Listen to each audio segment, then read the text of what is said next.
Magkahalong reaksyon ang nakuha ni Pangulong Noynoy Aquino sa kanyang umano'y lihim na pakikipagkita sa grupo ng MILF sa Tokyo, Japan sa unang linggo ng Agosto. May natuwa at umaasang magiging daan ito sa pagkakaroon ng kapayapaan sa pagitan ng pamahalaan at MILF. Meron din namang nabigla at naghinala kung bakit tila pataguraw ang ginawang pag-uusap. Hindi rin naiwasan ang pag-ani ng iba't ibang reaksyon dahil sa panukalang pagkakaroon umano ng isang Bangsamoro sub-state. At kaugnay niyan, masalimutong usapin na to, Kara. Kaugnay po niyan, makakapanayam natin ngayong umaga si Atty. Marvic Leonen, former Dean ng UP College of Law at ngayon ay Chair ng GPH Panel sa ating pakikipag-usap sa MILF. Dean, good morning. Good morning. Good morning, Kara. Okay, unang question. Palihim ba talaga yung meeting?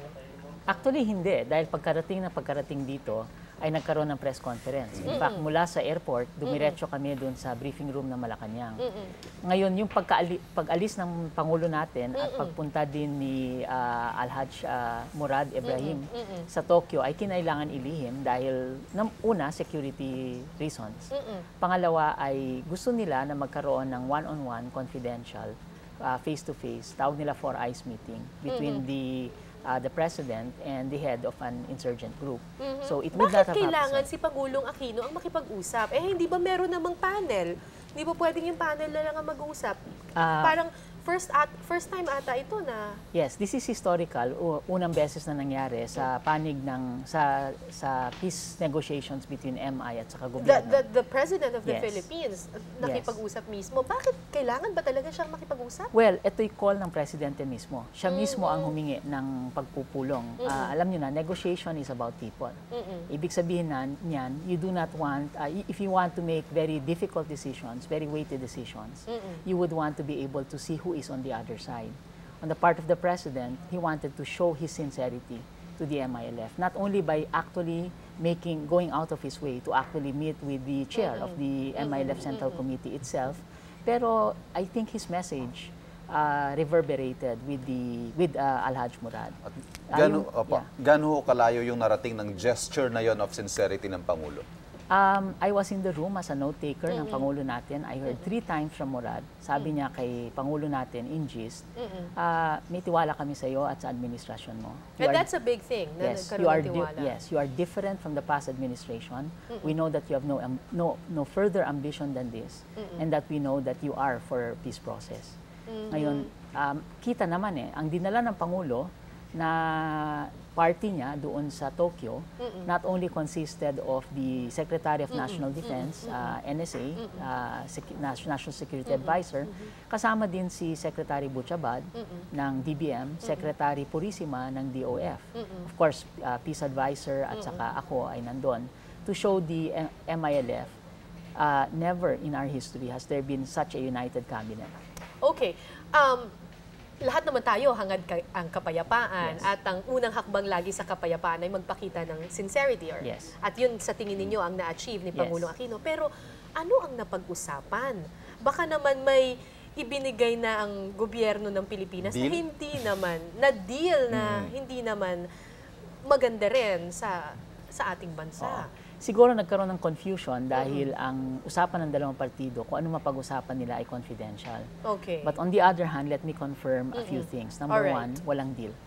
Walang deal? There's no secret deal. The panels agreed, yung negotiating panels agreed, that this was an add-on to the actual process, that all negotiations will happen between the panels.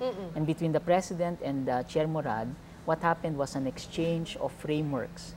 Ibig sabihin, sabi ni Pangulo, nag-umpisa siya, I have 4 years, 11 months, and so many days to go in this administration. That's your window.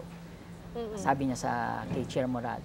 And within those 4 years, 11 months, if you trust me, then I will promise what I can deliver, and whatever our panel promises, we will deliver. But this is what he requested. We have to have implementation of an agreement within that 4 years, 11 months. Okay. Next.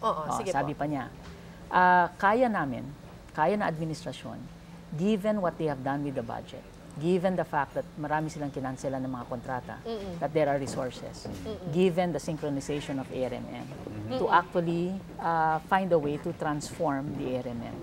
Maraming economic projects na pinaplano, maraming political transformation na pinaplano sa ARMM. So So I think the President communicated what he intends for the conflict-affected areas. Okay. Of course, inviting the MILF to actually see that perspective. Of course, isa din sinabi ng Pangulo, maganda yung mga prinsipyo natin. But we have to be pragmatic. We have to see what is politically feasible, economically viable, and culturally appropriate. So kumbaga nilay down lang niya kung ano ang kaya at hindi kaya ng administrasyon. Parang ganon. Okay. On the other hand, ang MILF, true to their position in the negotiating panel, Anong hiningi nila? they mentioned that their revised comprehensive compact contains a proposal for a substate. Dito ikaklaro ko Ayun na na nga konti. eh. Yan na nga yun eh. Yung Bangsamoro substate. Ano ba hinihingi nila? Bangsamoro identity? Yes. Tama ba? No. Immediately sasabihin ko that that's their language. Okay. That's their frame. That is in their document. We received the document but we did not accept. Magkaiba yun. Tinanggap namin para malaman namin yung position nila. Pero hindi nyo sinabing payag tayo dyan. Hindi pa tayo pumapayag doon sa framework na ganoon. In fact, sa Okay. August 22, itong Lunes, papunta kami ng Kuala Lumpur at doon namin ipapakita yung framework ng pamahalaan natin. Ano ba yung hinihingi ng MILF? Itong Bangsamoro substate para sa kaalaman ng ating mga kapuso. Gusto ba nila ng separate na gobyerno? Ayaw na ba nila maging Pilipino? Ayaw ba nila ng arm? Okay. Unang-una, they're no longer negotiating for independence. Ulitin ko, they're no longer asking for secession from the Republic. Okay. Their revised So ayaw nilang humiwalay sa Pilipinas? No, hindi na sila humihingi na humiwalay sila sa Pilipinas sa negotiating table. Okay. Alright. Okay, and that is a step forward. Okay. Actually, nung January 2010 pa ito. Inulit nila nung February 2011 sa isang formal meeting namin na ito yung kanilang Ang sabi nila, they can accept. And in fact, they are Filipino citizens. But what they want the people to understand is that they have a separate national identity. So magkaiba yung konsepto ng citizenship sa identity based on ethnicity or based on origin, geographical origin. So, yun yung kanilang panukala. And of course, they want self-governance, which is of course the very heart of autonomy. Diba? Self-governance, tulad ng halimbawa autonomy ng maraming local government units, but the kind of autonomy that they want is based on a distinctive historical past at saka distinctive culture. So sinasabi nila na Pilipino sila, miyembro sila ng Republika ng Pilipinas, under ba sila ng gobyerno ng Pilipinas? I think kung titignan mo yung revised comprehensive compact nila na dokumento nila, you can assume at saka lumalabas sila para magpaliwanag. So gagamitin ko yun. You can be certain that they are still within the Republic of the Philippines. At susunod sila sa mga batas ng Pilipinas? Siguro yun ang pag-uusapan, anong magiging relasyon sa kanila, no? Sa kanilang perspektibo. Ang pag-usapan natin ay anong magiging relasyon noong tinatawag nilang substate at saka ng Pilipinas. Ulitin ko, this is not the government position. Kasi mahirap. Hindi pa lang ito. Oo, ito yung kanilang position. And as best as I could, I'm trying to explain it, but not on the basis of the documents we have because there is confidentiality, but on the basis of the press statements ng MILF. So gusto nila ng ibang institusyon na mamamahala sa kanila? Yes, okay. But on the other hand, of course, that is not the only approach. Kasi kailangan tingnan natin bakit. Bakit nyo gusto? Ano nangyari sa ARM? Ano mga kakayahan ng mga tao doon sa area? Paano natin masesecure yung confidence din noong mga ilang communities surrounding the conflict-affected areas, and so on and so forth. So maraming bagay tayong kailangan i-consider in relation to that proposal. Ulitin ko, just because one side came out with its position doesn't necessarily mean that it's going to be accepted. The reason why we have not engaged in public, unang-una, we'd rather negotiate rather than mag-posture sa publiko. Pangalawa, maganda itong nangyayari. At least, pinag-uusapan natin, and siguro may mga tagapakinig kayo, tagapanood kayo, who will tweet, who will give a Facebook remark, who will send us email, who will send us information as to how they feel. Because ang nangyari sa MOA AD was that it was negotiated in secret and then it was made public when there was an agreement. Now, you see one side. Ngayon, ang invitation namin sa publiko, react to it. Don't do not tell us that we should be the one reacting to it. We want to see how the public is reacting to it. Sa totoo lang, we have a proposal of the frame for the negotiation, but on the other hand, we are waiting and seeing because what the President did put these talks in the headlines. Din dun sa frame nila, may kabuntot yun na parang kailangan, para maibigay natin yung gusto nila, may charter change na mangyayari. May mga ganong haka-haka eh. Ngayon, Is that going to happen? We have a choice kung anong pag-usapan natin in public. Okay? And it can be that we talk about the real problems.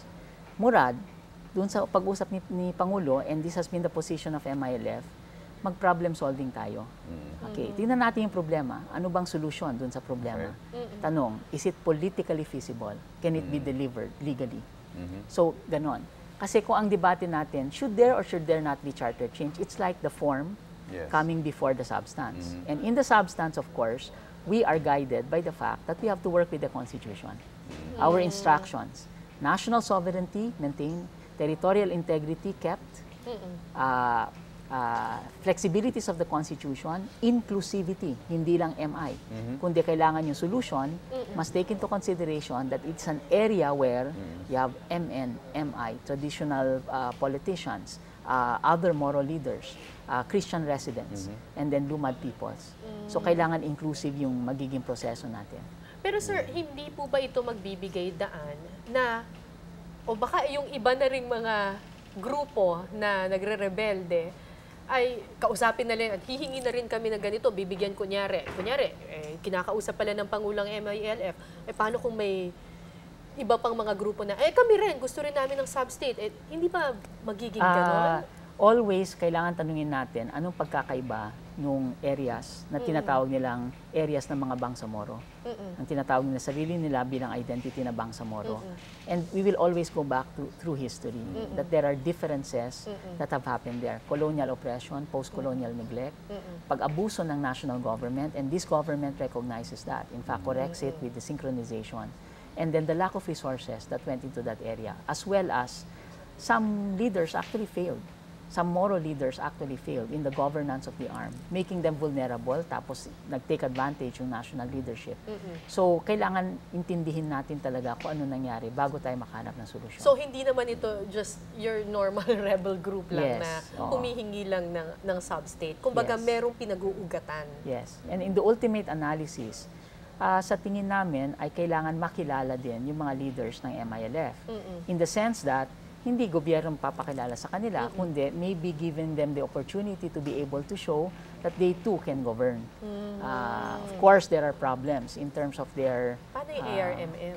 Yung ARMM, of course, will always be there. Ang pag-uusapan natin ngayon is, of course, what are the different tracks to be able to converge and help and assist in the problem. Tingnan natin.